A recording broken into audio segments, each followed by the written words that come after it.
Hey friends, welcome back to the Invigorate Your Autoimmune Journey podcast. June happens to be Men's Health Month, which is news to me, but makes for good timing in us to talk about how autoimmune diseases impact men. Kind of challenges do they navigate? What stigmas do they face? And then we'll also dive into some community member questions at the end. Chris, hey, how you doing? Thank you for being here.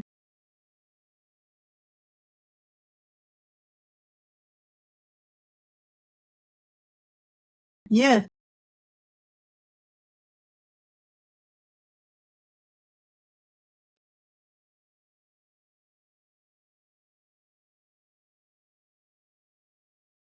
Side of it, like we may take care of, like making sure we're like staying active, but not necessarily checking in with our doctors and getting a good sense of what our health, the things that we can't see.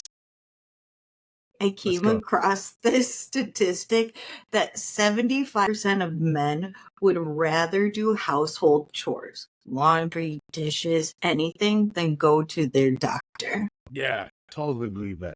So that does not surprise me at all. Does not surprise me. But even if they don't do chores regularly, I still believe that's true.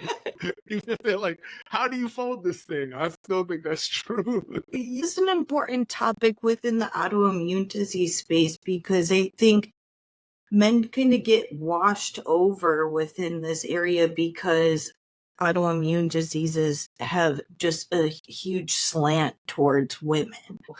In some of the diseases like lupus and Sjogren's, it's as much as 90% women. Right. How many people qualifies to make it a rare disease? Right. And it said 200,000 people. Okay, how many men have autoimmune diseases? 4.7 million. Whoa. So this is not a small number. No, not at all. It's really important to lean in, spread awareness in this area because this is an area that just doesn't get as talked about as much. Yeah. Even as you're saying this, Karin, I'm remembering when I was first diagnosed with lupus, I had at least a couple of not men who were friends or even like acquaintances, so like connected to someone, like they knew someone or who knew me, or maybe we had talked in passing.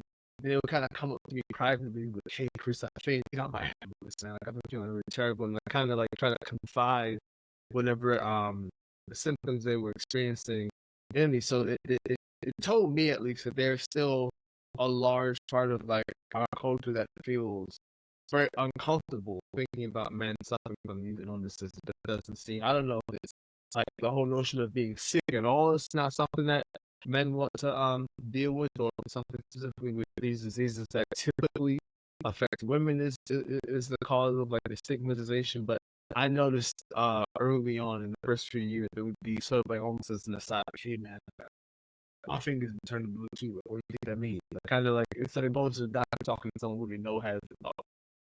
Yeah. Even before that, did it feel different to even talk about having the disease or first interacting with people? I think I had a couple of folks who were like, "Wow, that's surprising. I didn't know men got lupus. Like, I don't know any other men with it." It was like stuff like that. Like, honestly, I think because of the severity of how sick I was, there was no sense of like, "Are you sure?" Like, I don't know. I think if it were something, sometimes autoimmune diseases can be so invisible, right? So I can imagine if you were telling someone that you have celiac, for example, and you weren't hospitalized for it, you just were diagnosed. I can see people being like, "Okay," but I think because my diagnosis process was so dramatic, was so violent, was so like obvious, I couldn't hide that I was ill. I think that allowed people to sort of be like, "Okay, I can digest that. Yes, Chris is not well. What's causing it? Lupus? Okay, man, tell me about that. I never heard about it." It opened up a door for conversation far more than if I was diagnosed, but it wasn't in such a dramatic fashion. That's what I believe. Yeah, I mean, that makes sense because it's hard to question something that's so obvious.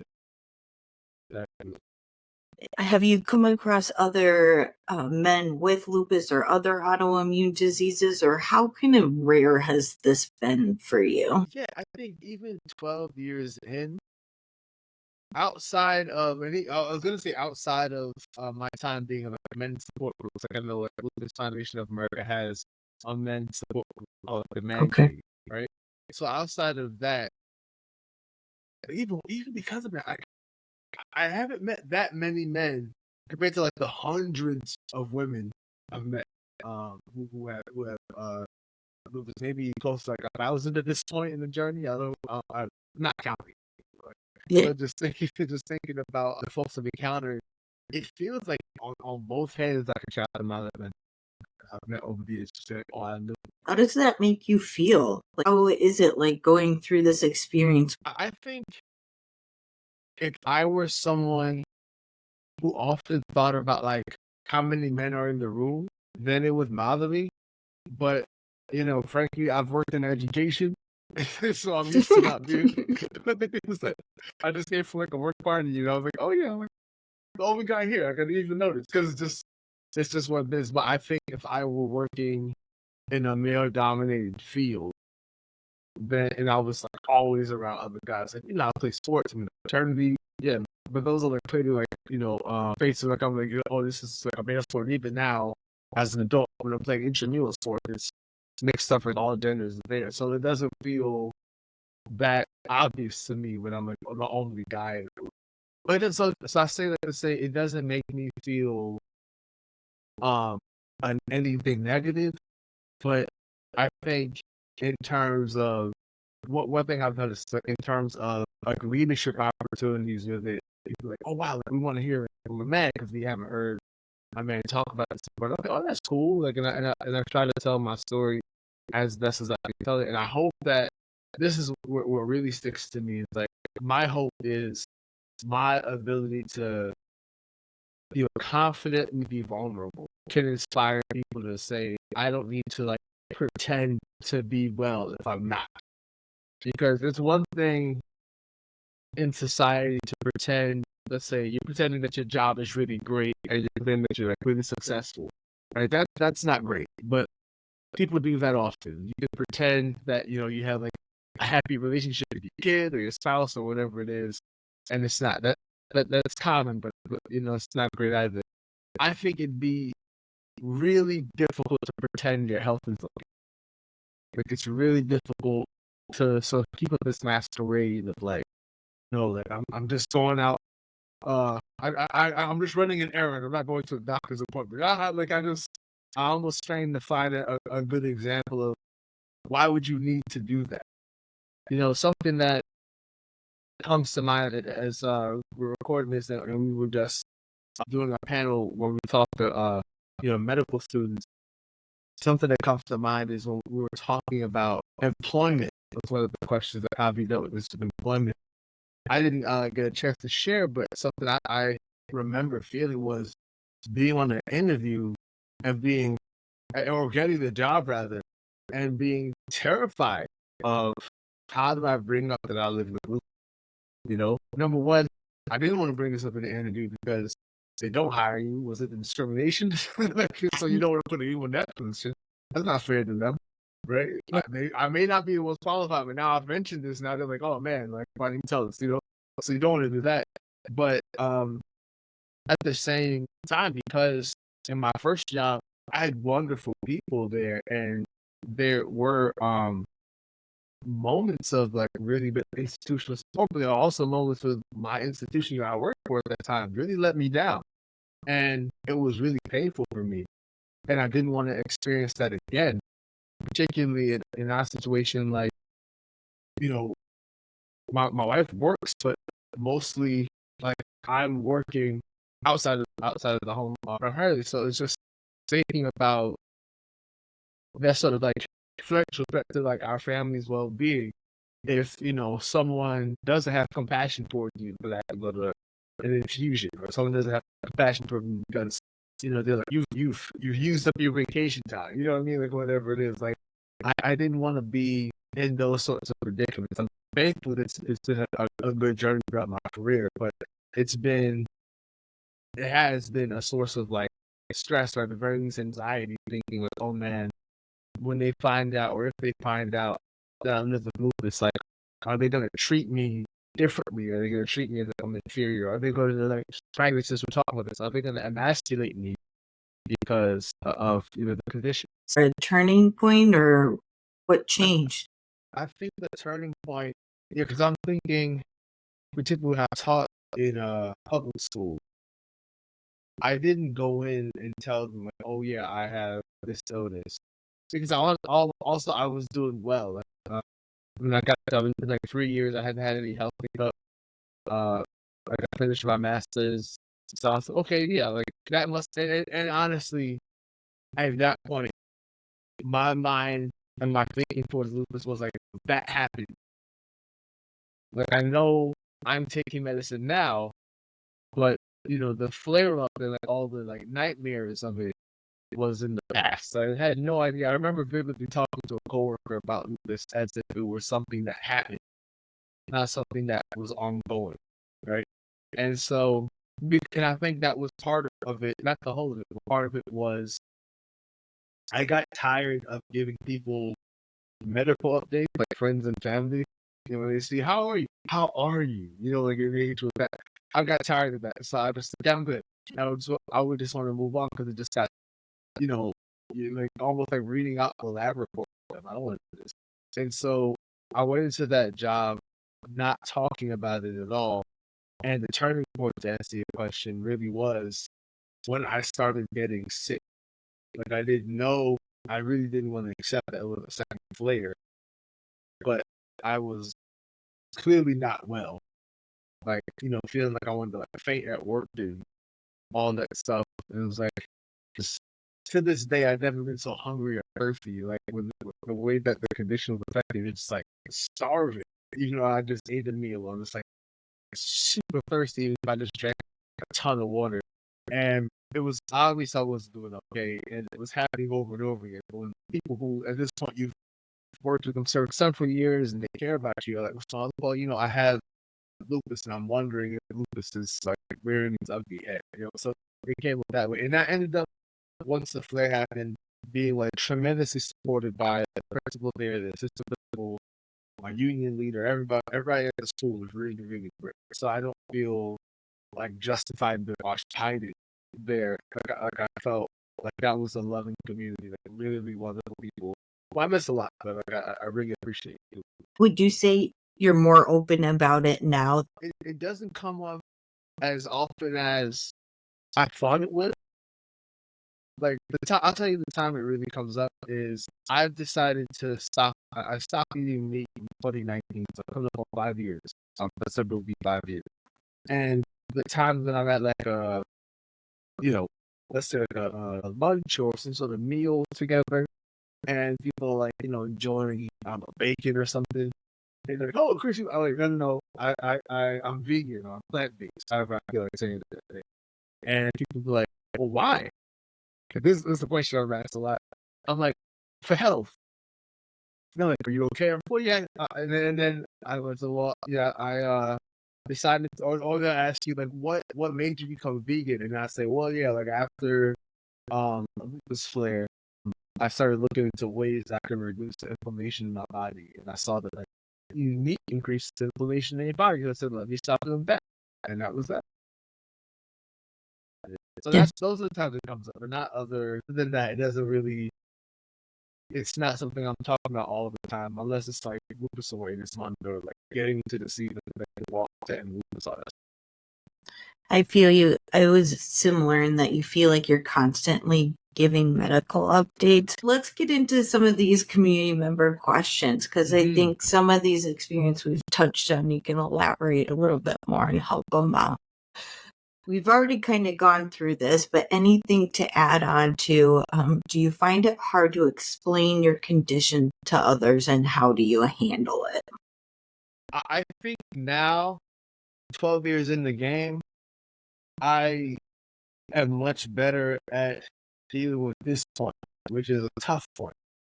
that not everyone cares. I think that's a hard part because in the beginning, it really feels like, oh my gosh, are you okay? What happened? Like so many of the people around you, whether you're in the hospital or whatever your community is, my experience was there was a lot of concern. It was like an outpouring of concern.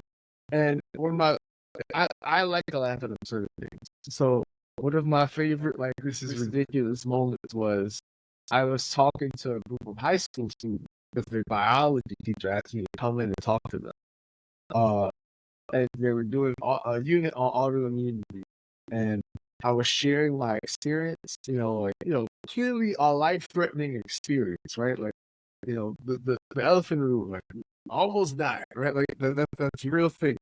And it was on Zoom, and, sometimes with Zoom, they use this device called an owl. So, like, any sound in the room, it just goes to that person.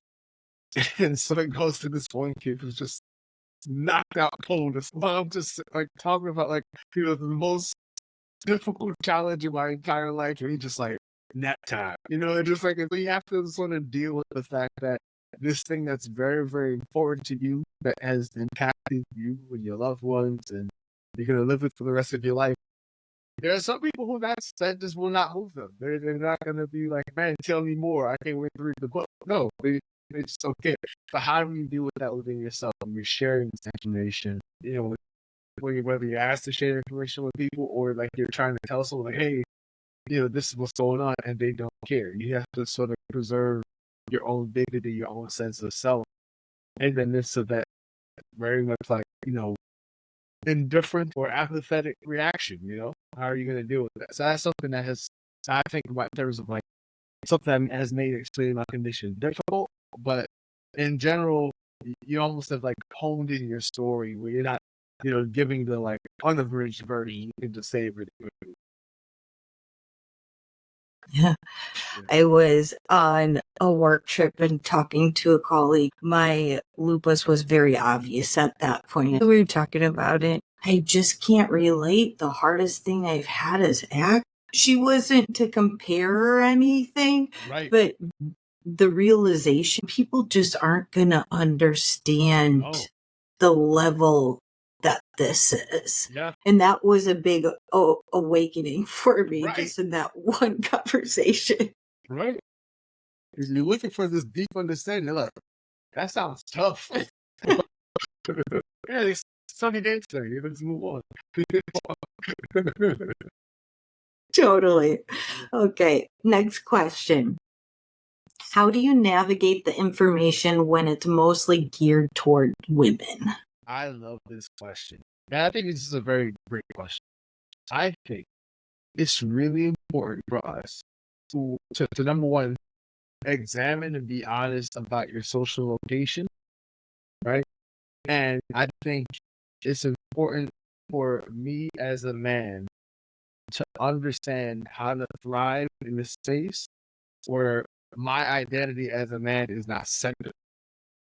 Because I think that the way that power is set up in our society, people who, whether it's, because you're a man or it's because you're white or because you're Christian or whatever, you're right-handed, whatever the location is, it's very easy for you to just sort of see that as normal and default, as like, this is what the manual says, because this is like what, most people are. But no, it's really important to have those spaces where you're not centered. And I think that being a man in the lupus community, it has allowed me to learn a lot about what goes on with women in general. But I think it also is an opportunity for me to really understand, like, okay, wow, this is something that is devastating to me. That's been like terrible, but it can affect people in a way that I can never experience. Right. So when there's information that's talking about, what it's like to be pregnant as someone who has lupus, that is not something I can ever experience. So it's important for me to understand, while I'm listening to this information, how can I provide the space by not taking up space and being like, well, are we going to talk about what it's like being a father? No. Right now it happens as though I am going through something. I still need to refresh the wells of my empathy, because there's a temptation that I've experienced particularly after my second flare up, is you start to think like no one has suffered more than you. You start to feel like ain't nobody been through as much hell as I've caught. And that's not true. As bad as it has been for me, there are people who have gone through things with lupus that I would be, astounded by. So I think it's really important to have this experience where I'm not even the majority, but or like the most like powerful voice in the room, and I'm able to just like listen and refresh my wells. That's incredible. I can't believe just like you're so thoughtful in how you think about that. Just taking a step back and just, it's bigger than this. We keep bringing this up on this show, but it's like, that's what it is. Anytime it starts to feel really hard and you're not getting what you need, it's an opportunity to take a step back and look at the bigger picture. I also think it's a good reminder that we are all unique patients and there's a lot of blanket information out there. So take it with a grain of salt and use your filter with your personal experiences, because none of it's a one size fits all, especially with these conditions. Okay, next question. What were your biggest fears or concerns when you were first diagnosed? First diagnosed. I feel like in that moment, I felt relief just because I knew what it was. It was a lot scarier. So I've been in the hospital for the whole month of February, and I found out my diagnosis on the 27th. And prior to being in the hospital, I'd had pneumonia twice in 3 months. So going from, early 20s, like really good health, like never took medicine, was like, I don't need that stuff, to 2 cases of pneumonia, losing your hair, like feeling like I can't move, AC hurt, like all this stuff, right? So, and you get tested for everything, right? They're just like, they're bringing out like all the blood work on you. I felt relief immediately, and then knowing that it was something that did not have a cure, and I would have to like manage for the rest of my life, made me tremendously sad because it was like going from like peace to famine. I'm like, how did that go from a year earlier thinking I never get sick, to no matter how good I feel, I'm always technically sick? It was a real weird way of like taking the floor out from underneath. But that's what I felt. The chronic, unlimiting, or never ending aspect to it, I think, was probably one of the most daunting things about it. Right. Right. Like, really? Forever? Like, really? Are you sure?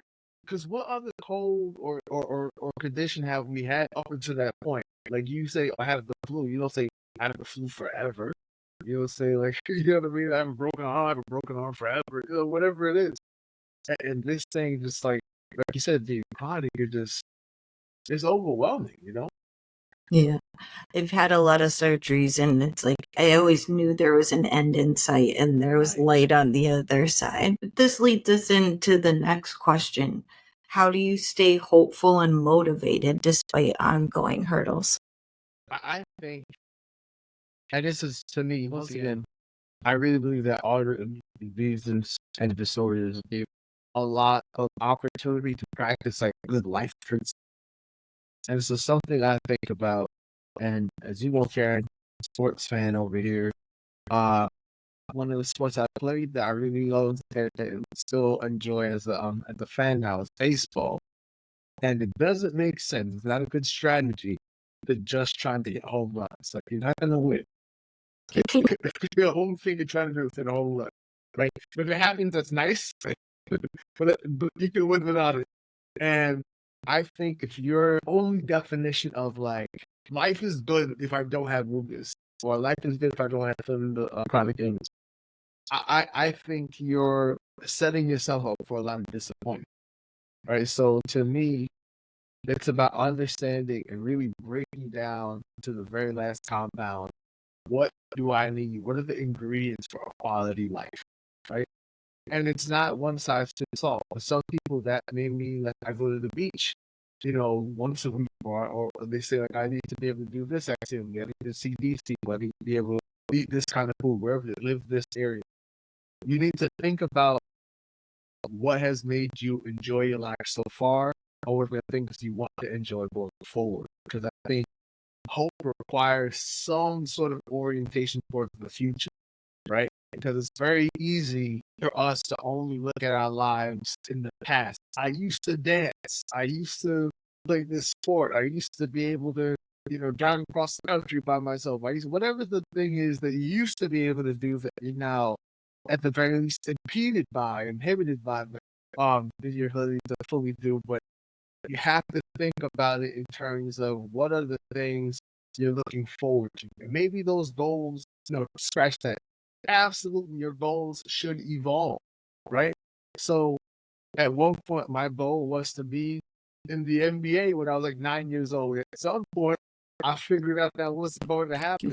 And my goals change. I'm not going to look back and say, I wish if only I'd done this. No, you have to continue to evolve. And part of that is being honest with yourself about where you are and your ability to do so. So you may say, your goal once was to do a triathlon or Ironman competition, right? But now you're like, I want to be able to walk on the treadmill for 5 minutes without having to press stop. And maybe that becomes your new goal. Maybe that's like a forever goal. Or maybe you can say, oh, we'll push to 10 minutes. Maybe I can run a lap. Maybe I can run a mile. Maybe I can walk a mile. Whatever it is, like find ways that you can enjoy success incrementally. You can enjoy success that's within reach. Because I think when we only view things that are like otherworldly, outstanding as success, that means you drape yourself in this sense of perpetual failure that robs you of your hope. And that's not good for you. Anytime we're comparing now to where we were in the past, it's a different life. And it should be a different life. No one wants to be working towards what they were working towards 10, 20 years ago, because we evolve and we change. That's a good thing. So, last question. What have you found to be the most helpful in managing your symptoms? And I would just even want to also ask, what has been probably the thing that you've done where you've seen like the biggest changes in how you feel? Realizing that naps are okay. Realizing that, whatever that work is, that pile of work, you can go to sleep and start again tomorrow. Because I spent so much of my early life working myself down, wearing myself out. And I will think back on, for example, you come home from for winter break or spring break or not spring break, summer, the end of the school year, and there's like a week or two I would just be asleep. I'd come home from college and just be like in a cocoon, knocked out. And I thought at the time, well, yeah, like this is what we do at our age. Like you're 19, you're 20, like you just sleep during the day and go out at night. But I also now think about the ways that I just was wearing myself out, pulling all-nighters regularly. Like, just eating junk, going to like Waffle House like 3 a.m. just all kinds of stuff. And now I just think about the importance of, as much as I love sports or watching movies, I will catch a movie at like 10 a.m. on a Saturday. Like I would go to the movie theater so early. Like I don't. The movie theater should serve breakfast. We done the movie. I could be great. Pancakes and having some meat. But like I'm not up for late nights anymore. I just go to sleep, and I have found that to be so good for me. And just allow myself to rest. But the naps thing is tough because for so long I viewed taking a nap as a lazy thing to do. I viewed like any kind of like resting during the day as like that's for people who are sick. Why are you sleeping? get up, the sun's shining, go do something. I very much felt that way for most of, to this point, most of my life, but it really took, and takes a lot of unlearning for me to say, you know what, I clearly don't have right now. I need to go lay down.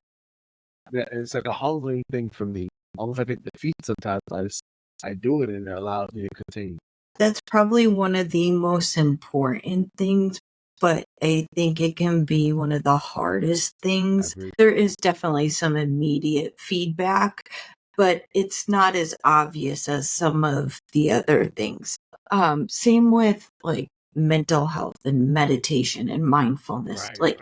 Yes, I know I need to be doing all this. It feels good when I'm doing it and very much leaning into it. But it's times when it's like, is this really helping? Do I really need to do all this? Yeah. But making sure that you do that due diligence to stay on top of that, because sleep and stress management, I think, have a bigger impact on our health than we tend to realize. And if recommend anyone to go back and check out the last episode about creating an ecosystem for your life, because I think that really gets into balancing all of this and the give and take of what it takes to be flexible and adjust with the waves that can come and go with these diseases. Yeah, because you think about how your body replenishes itself. Like I don't have it all on top of my head, but there's so many different systems that are just, almost like a computer doing software updates. Well, you see, when your body restores itself. If you're not sleeping, I mean, there's a reason why, like, depriving someone of sleep is a form of torture, right? Like we're not our best self when we're tired. Why are we torturing ourselves? Yeah. So, Chris, anything else you want to share with community members just starting out on their journey, or who are just trying to navigate this? I think your people are going to be more supportive of you than you think, right? Particularly thinking about, the men out there who, they're noticing something's going on. Their body don't feel right, and they're still trying to just like soldier along. Your people are going to support you more than you think. So take the time. I had a really wonderful interaction with a friend of mine recently who told me they think that they have symptoms of lupus and checked out for it. Doctors are looking for it. And there was a group of us talking. And Brad, I know they felt comfortable sharing with me because of all the work I do around lupus, but the other friends there who were talking with us, it was really beautiful to see like us in the community come around and support this other friend of ours. So you'll be amazed at the ways that people love you and want to support you, and will be there for you even if they don't fully understand it, and they will get up on education because they know you. And now you're giving them a reason to learn about something they otherwise would not have learned about. So don't be afraid to be loved. Don't be afraid to be supported because people want to support you.